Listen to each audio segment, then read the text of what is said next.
बच्चों ये है हमारा लेक्चर 238 और हम कर रहे हैं चैप्टर 15 विजुअलाइजिंग सॉलिड शेप्स। सो हम थे एक्सरसाइज 15.4 पे। सो एक्सरसाइज 15.4 क्या बोल रही है? This is our exercise 15.4। So 15.4 में question 1, a bulb is kept burning just right above the following solids. Bulb जलाए जा रहे हैं इन सॉलिड्स के ऊपर। Name the shape of the shadows obtain in each case. So shadow कैसी मिलेगी? Attempt to give a rough sketch of the shadow. You may try to experiment first and then answer these questions.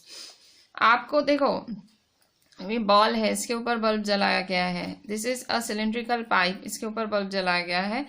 एक book के ऊपर bulb जलाया गया है। सो आपको किस तरह की शेडोज मिलेंगी, कैसा आपको मतलब शेडो कैसी मिलेगी, इसकी परछाई कैसी मिलेगी अगर इसके ऊपर बल्ब, तो बॉल की परछाई कैसी मिलेगी, क्या शेप होगी?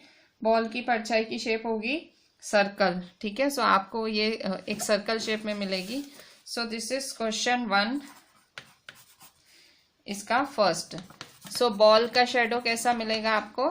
सर्कल मिलेगा। ठीक है, सो सर्कल। सेकेंड,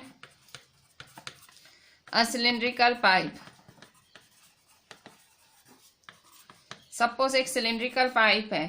ठीक है, सो ये cylindrical pipe,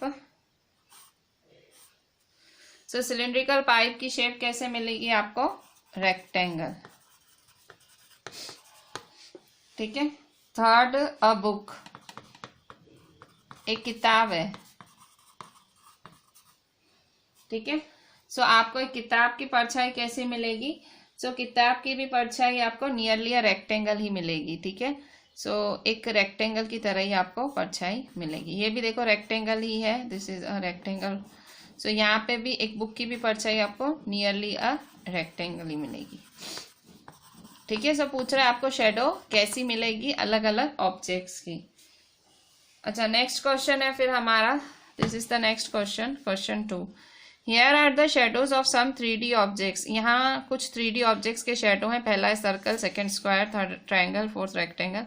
shadows of some 3D objects when seen under the lamp of an overhead projector.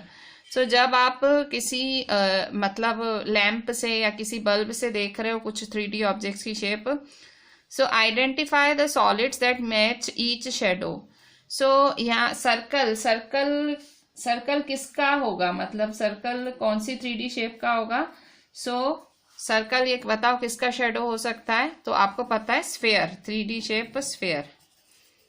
Basically ये जो 2D के सामने आपको 3D लिखना है वैसा समझ लो। मतलब ये किसका शेडो हो सकता है? तो सर्कल स्फेयर का शेडो हो सकता है। स्क्वायर किसका शेडो हो सकता है? सो स्क्वायर हो सकता है क्यूब का शेडो। ठीक है, फिर ट्रायंगल है। ट्रायंगल किसका शेडो हो सकता है? सो ट्रायंगल कोन का शेडो हो सकता है। रेक्टेंगल किसका शेडो हो सकता है? ये या तो क्यूबॉइड का शेडो हो सकता है, इवन ये सिलेंडर का भी शेडो हो सकता है। रेक्टेंगल किसी का भी, देखो यहाँ पे जैसे ये सिलेंडर शेप था तो इसका शेप तो रेक्टेंगल हुआ ना, हमने देखा नहीं। सो इसी तरह से मतलब अगर रेक्टेंगल है आपका 2D में तो उसका 3D क्यूबॉइड भी हो सकता है, सिलेंडर भी हो सकता है। ठीक है, सो ये था क्वेश्चन 2। सर्कल के सामने स्फेयर 3D शेप, स्क्वायर के सामने क्यूब 3D शेप, ट्रायंगल के सामने कोन 3D शेप, और अगर रेक्टेंगल तो क्यूबॉइड भी हो सकता है, सिलेंडर भी हो सकता है। So this is question 2। अच्छा, अब क्वेश्चन 3 देखें। Examine if the following are true statements. बताएं कि क्या ये ट्रू स्टेटमेंट्स हैं, फर्स्ट और second. The cube can cast a shadow in the shape of a rectangle. Cube जो है, क्यूब का शेडो आपको रेक्टेंगल मिलेगा। So this is a cube can cast a shadow in the shape of a rectangle. क्या cube का shadow आपको rectangle मिलेगा? तो बच्चों तो यहाँ पे देखो, examine if the following are true statements. The cube can be shadow in the form of rectangle. The cube can cast a shadow in the shape of a hexagon. So आपको पता है क्यूब कौन सी shape कौन सी shadow cast करता है? Cube square की, इन the form of a square. आपको पता है क्यूब स्क्वायर से बनता है। ठीक है, सो मतलब इसकी शेडो स्क्वायर होती है। ठीक है, सो ना ये रेक्टेंगल हो सकता है ना ये हेक्सागन हो सकता है। ठीक है, सो ये दोनों स्टेटमेंट है फॉल्स। ठीक है, क्यों? क्योंकि cube can not cast shadow in the form of rectangle, it can not cast in the form only. Cube कैसे कास्ट कर सकता है शेडो? क्यूब खाली शेडो कास्ट कर सकता है in the form of a square. So बच्चों, इसी के साथ ये चैप्टर की सारी एक्सरसाइजेस पूरी होती हैं। सो नाउ हम इस चैप्टर के जो व्हाट हैव वी डिस्कस्ड, जो कि पेज 292 पे है, वो रीड करेंगे। So page 92, what have we discussed, ठीक है। सो ये पूरे चैप्टर की समरी जैसा हो जाएगा। First, the circle, the square, the rectangle, the quadrilateral and the triangle are example of plane figures, ठीक है। प्लेन फिगर्स के ये सब एग्जाम्पल्स हैं। Cube, cuboid, sphere, cylinder, cone, pyramid are examples of solid shapes, ठीक है। So ये plane figures हैं and these are the solid shapes, ठीक है। Second, plane figures are 2D, solid shapes are 3D, ठीक है। So this is a really very simple thing. इसके बाद third point is the corners of a solid shape are called its vertices. जो corners होते हैं, जो कोने होते हैं, दोज आर कॉल्ड वर्टाइसेस। जो लाइन सेगमेंट्स होते हैं उसे एजेस कहा जाता है, और जो फ्लैट सरफेसेस होते हैं उसे फेसेस कहते हैं, ठीक है। So corners, vertices, line segments, edges, और जो फ्लैट सरफेसेस होते हैं उसे फेसेस कहा जाता है। Fourth, a net is a skeleton outline of a solid that can be folded to make it. The same solid can have several type of nets. So net क्या होता है? So net की definition, a net is a skeleton outline of a solid. So मतलब ढांचा होता है किसी भी solid का, ठीक है। Solid shapes can be drawn on a flat surface like paper. Realistically, we call this 2D representation of a 3D solid. So solid shapes जो हैं वो किसी भी flat surface पे draw करी जा सकती है। सच्ची में हम उसे 2D representation कहते हैं, ठीक है। मतलब जो आपने ये क्यूब, क्यूबॉइड, ये सब आप पेपर पे बना सक रहे हो, so that is called 2D representation of a 3D solid. Sixth में, 2 type of sketches of a solid are possible. सो किसी भी सॉलिड को 2 तरह से ड्रॉ किया जा सकता है। A part, an oblique sketch. An oblique sketch does not have proportional length, ठीक है। Still it conveys all important aspects of appearance of the solids. कुछ भी मतलब लेंथ, जो लेंथ है कुछ प्रोपोर्शनल नहीं होती है, कुछ फिक्स नहीं होता है। आपने देखा होगा, हमने क्यूब, क्यूबॉइड भाई बनाए थे, तो जो ब्रेथ दी हुई थी, ब्रेथ तो कभी मैच ही नहीं होती थी। सो कुछ भी मैच नहीं होता है, बट फिर भी हमें एटलीस्ट पता लग जाता है कि सॉलिड कौन सा है, नाम पता लग जाता है।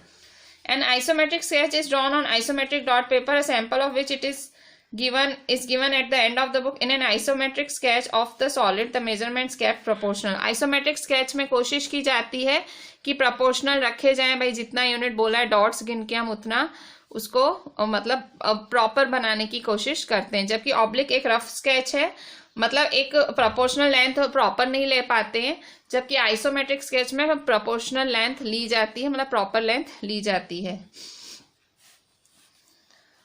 Visualizing solid shape is a very useful skill. You should be able to see hidden parts of the solid shape. So जो ये visualizing solid shapes को देखना एक बहुत ही कहते हैं ना काम की स्किल है। ये काम की आपकी ये स्किल हो सकती है, हुनर हो सकता है। आपको मतलब सॉलिड शेप्स के हिडन पार्ट्स भी दिखने चाहिए, क्योंकि सॉलिड मैंने आपको बोला ना, जैसे भाई ये सिलेंडर है, ठीक है। सो यहाँ सिलेंडर, भाई मुझे इसका भाई पीछे क्या होगा, आगे फ्रंट क्या होगा, ये सब मुझे मतलब मेरा इमेजिनेशन होना चाहिए, ठीक है। So last 8th number, different sections of a solid can be viewed in many ways. So एक सॉलिड के अलग अलग सेक्शन अलग अलग तरह से देखे जा सकते हैं। पहला तरीका है, different sections of a solid can be viewed in many ways. पहला तरीका, one way is to view by cutting और स्लाइसिंग द शेप। पहला है कट करो, हमने देखा था हॉरिजॉन्टल, वर्टिकल क्रॉस सेक्शन करो, सो जिससे आपको क्रॉस सेक्शन मिलेगा, भाई कैसा कट रहा है, भाई उसकी शेप समझ आएगी। दूसरा है another way is by observing a 2D shadow of a 3D shape. तो दूसरा तरीका है आप उसकी 2D शेडो देखो 3D शेप की, तो भी आपको पता लग जाएगा सॉलिड क्या है। तीसरा तरीका है, third way is to look at the shape from different angles. अलग अलग एंगल से शेप को समझने का ट्राई करो। फ्रंट व्यू आगे से देखो, साइड व्यू, टॉप व्यू, ठीक है। ये सारे व्यूज से समझने की कोशिश करो तो आपको पता लग जाएगा सॉलिड के बारे में। So that can provide a lot of information about the shape observe, तो आपको बहुत सारी इंफॉर्मेशन मिलेगी, ठीक है। सो यहाँ देखो, जैसे कि ये मैंने जो शेप वाली बात की, मतलब अलग अलग जगह से, जैसे यहाँ एक घर है, ठीक है। सो अगर आप घर को आगे से फ्रंट व्यू देख रहे हो तो this is the front view of the house, ठीक है। सो यही घर अगर यहाँ साइड में खड़े होके देखोगे यहाँ, ठीक है, सो साइड से ये घर कुछ ऐसा दिखेगा, और यही ये घर आप ऊपर से टॉप से देखोगे तो ये घर कुछ ऐसा दिखेगा। सो इस तरह से मतलब अलग अलग व्यू आपको दिखते हैं, ठीक है। जैसे अभी ये पूरी बिल्डिंग है, दिस इज अ बिल्डिंग, ठीक है। ये पूरी बिल्डिंग है, सपोज आगे से ऐसी है, साइड से ऐसी है, ऊपर से ऐसी है, ठीक है। तो उसका फ्रंट व्यू अगर आगे से देख रही हूँ, मैं यहाँ खड़ी हूँ तो मुझे खाली बिल्डिंग ऐसी दिखेगी, ठीक है। मैं आगे से खड़ी हूँ तो मुझे ऐसी शेप दिखेगी, ठीक है। अगर साइड व्यू मतलब मैं ऐसे जाके साइड में यहाँ खड़ी हूँ, साइड बिल्डिंग के साइड में खड़ी हूँ सॉरी, बिल्डिंग के साइड में खड़ी हूँ तो बिल्डिंग कैसी दिखेगी, ऐसी।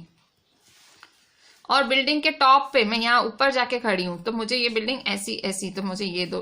सो ये मतलब हम अंदाजा लगा सकते हैं कैसी बिल्डिंग हो सकती है, ठीक है। सो इस तरह से front view, top view, side view, ये आप डिटेल में स्टैंडर्ड 8th में पढ़ोगे। स्टैंडर्ड 8th में मतलब सॉलिड शेप्स जो आपने जहां एंड किया, इस चीज पे एंड कर रहे हो तो यहीं से स्टार्ट करोगे आप स्टैंडर्ड 8th के अंदर, ठीक है। सो मैंने आज जो भी डिस्कस किया आपको सब लिखना है, and what have we discuss के सारे पॉइंट्स, 8 के 8 points you have to write in your notebook and WhatsApp me the entire thing.